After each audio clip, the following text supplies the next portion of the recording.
I, with my whole heart, support our new superintendent, Cami Anderson. She has and will continue to take bold and courageous common sense steps to transform our system to that end. These steps won't be easy, but change never is. I want to be frank, it is appalling to me that when Superintendent Anderson comes out with bold common sense plans that some people won't even take time to listen, to hear what they are. They put politics ahead of personalities and politics ahead of children and our families. We must do better than this for our kids. They deserve better from us as leaders. All right, that was Mayor Cory Booker yesterday in his State of the City speech, praising his school superintendent. And here with us now, Fort Lee Public Schools Superintendent Stephen Engravalle and Newark School Superintendent Cami Anderson. Good to have you both on board this morning. It's really good to be getting to know you all and the challenges you face as well. I was told to save this for the end. What's that? Can I see your socks? What happened? Oh, good Lord! Oh, my goodness. There's no more. What? There's no more waiting for Superman. He's here. Oh, there we go. Now, Willie, you had referenced a big difference between school districts. That's a good thing. Obviously, she has one of the most challenging in the state. Yeah, I just mentioned Behringer High School in our last segment. Difficult neighborhood, Behringer. It's not the only one in Newark, of course. What have you been able to do since you got into Newark to change things a little bit, if you have? So it's great to be in a high school, right? This is an apropos question. I love being here. It gives me energy to persevere and remember why we're here, which is for students, and that's a great thing. So places like Behringer, I mean, first and foremost, it's about people, right? You need an awesome principal, clear vision, clear goals, bold action, and the right people that are hired through mission-driven processes and safe buildings that feel purposeful, where there's a sense of urgency, and that can be done. And it's being done all over the country, and my position is if it can be done anywhere, it should be done everywhere, and that's our singular mission in Newark. And you've turned things around here. How have you done it? Well, I got to say it openly and honestly. We got a tremendous staff. As we said it before the break, the majority of teachers are tremendous, and we're very, very lucky. What was it like getting to that point, though? Because we keep talking about. I mean, it almost sounds like a little bit of sugar coating, and it couldn't have been that easy. No, it definitely wasn't. But I can tell you, it's a change of culture, and it's a change of supporting only the superstars and the rock star teachers, and instead of spending our time, the majority of our time, on that 5% that are the problems. Spend your time supporting that 95%, and that's really what we did. So, I stopped wasting my time with people that you couldn't change. They were recalcitrant. They're just not going to grow, and spent that time really working hard for the good ones. I'm just wondering though how you survived that too, as well, because isn't there the risk? Kevlar. Yeah. But I mean, we look at Michelle Rhee's story from many different levels, and you can get swallowed up by the anger and the bitterness in the system, and also all the different details that come into play in arguments as to what should be a priority. Yeah, everybody has their own opinion. It's kind of like when I was a Little League umpire. Everybody knew the rules, so they always shouted at you because they all played Little League. Everybody's been to a school, so everybody knows how a school should be run. Everyone's an expert on school. Everybody's an expert. Really? People at the grocery store.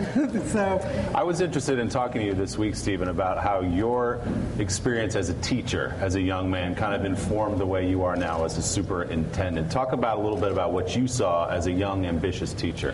Well, I can tell you I'm still a teacher, and that's really, I never wanted to be a superintendent of schools, I'll be honest. I wanted to be a teacher, and I wanted to be a coach. And I stayed late. I came in early. I worked hard for kids. I did a lot of extra things, and I would have people knocking on my door. You can't do that. You're making us all look bad. No, you're not allowed to bring those kids in the morning. I said, why? I'm here, doing my lesson plans. Why can't they come in and use the computer in the morning? No, you're just not allowed. It doesn't start. You don't go on contract till 8:05. And I can tell you, I have no tolerance for that nonsense. So I quickly was ostracized. Thankfully, I don't need them. Okay, I need my kids.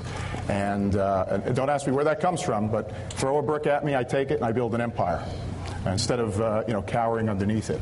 And that's really what I said. I said, so my goal was, okay, I'm going to become the principal, I'm going to fix it. So I enrolled in 2 master's degree programs at the same time, while coaching varsity football, varsity track, officiating, doing everything I had to do.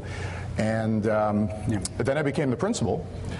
And I had some bozo on top of me making decisions that trumped the good decisions. He's soft-spoken just like you, Governor. Don't hold back. So Governor, let me ask you this question. So you're governor of the state of New Jersey. Yep. You're spending more money per student than anybody else in America. You're actually going to spend even more money this next year than New Jersey ever has per student. When you're trying to figure out how to improve schools in your state, where do you start? Do you look at a map? Do you look at the grades coming out of individual? How do you do it? I think first you look at the places where there are the biggest challenges.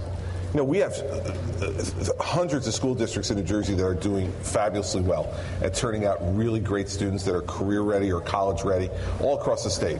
And even in our challenge districts, we have successes to talk about. But in the districts that are really challenged, I think that's where you have to focus your energy. It's kind of the opposite of the way the superintendent has to deal with the teachers in his particular district or principals. Because for me, if I'm looking at the entire state and I say, all right, where do I want to focus my attention? You got to go to the trouble. You got to go to the trouble, and you try to bring good people. That's why we recruited Cammie to come from New York and to come over here and take over the Newark school system. You have to get real leaders.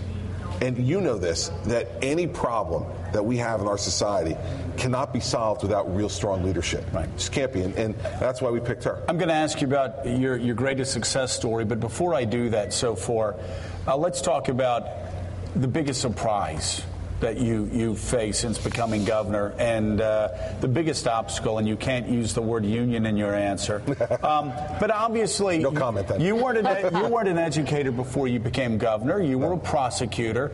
So you come to this relatively new on the education reform front. What has surprised you? Because I'll give you an example, just so you know what I'm going for. The Gates Foundation. The Gates have invested billions and billions of dollars in trying to reduce class sizes. After spending billions of dollars, they found out that wasn't the answer. That had no effect. In the end, it came down to teachers. What's been your biggest surprise, your biggest epiphany? Learning curve. Oh, listen, I think that the biggest surprise for me has been the fact that people have just been on autopilot on this subject. And I mean everybody, the public, everybody else. They kind of, we send our kids to school, we hope everything goes okay. And even the stuff that we know is wrong, we're not willing to step up and really challenge people. And it's a good and bad thing, Joe. I mean, part of the ethos is we have great respect for teachers and for the teaching profession. And so we give them great deference. Mm-hmm. And I think as parents we do that, and as we try to encourage students, we respectfully your teachers, be deferential to your teachers. But what idea did you have on education reform that a couple of years later you said, okay, I'm not going to try that again? I haven't come up with that one yet. Because candidly, you asked me my greatest success. I pray I haven't had my greatest success yet. Because we haven't done nearly enough yet.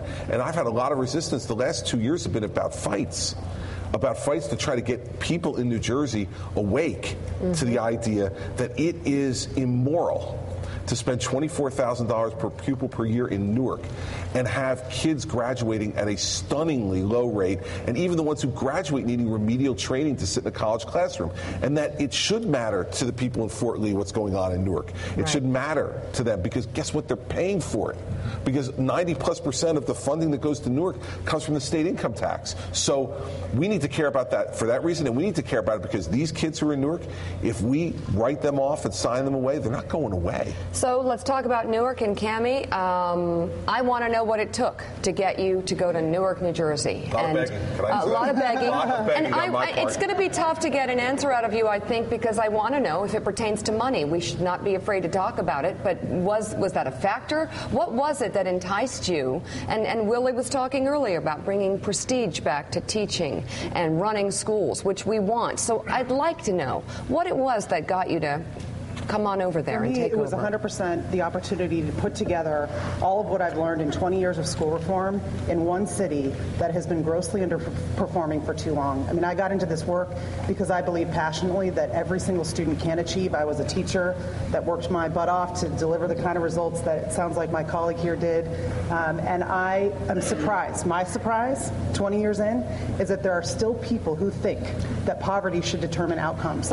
But if I could, sure. Did you feel like they valued you? Was there a value issue and either financial offers or some sort of sense that, yes, someone's going to back me on this? It was about mission. I believe the governor, the mayor, the commissioner, many members of the council, other elected officials, the philanthropic community, there's a critical mass of folks in Newark that were saying enough. We want to be the city to show demonstrably and put to rest this crazy debate about whether or not kids of color and or kids who are poor can achieve at dramatically high levels. It was the chance to work with a group of people like that.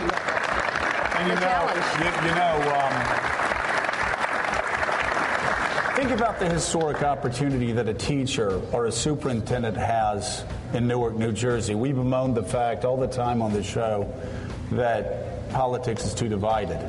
Well, if you're an educator in New Jersey, you have a mayor, you have a governor, you have the Secretary of Education in Washington, and you've got a President of the United States that are essentially on the same team. And when you line them up that way, Governor, some great things can happen. A Democratic mayor, a Republican governor, and a Democratic president all on the same team on education reform. Exactly right. School board, too. Increasingly, and the school philanthropic members, too. End of it. And listen, in the end, that's what people want from us. This is not a partisan issue. It shouldn't be. Right. It's about making these things better opportunity for our kids. And and don't let her kid you, Mika. There was a significant amount of groveling. You gave her a lot of cash, right? I hope you. Well, it's Jersey, under the table. That's all good. Right, meeting across the river Engravalle, tomorrow. thank you so much. Nice socks. We love it. Seriously, that's hot. Cammie Anderson, thank you very much. Congratulations to everything both of you have done.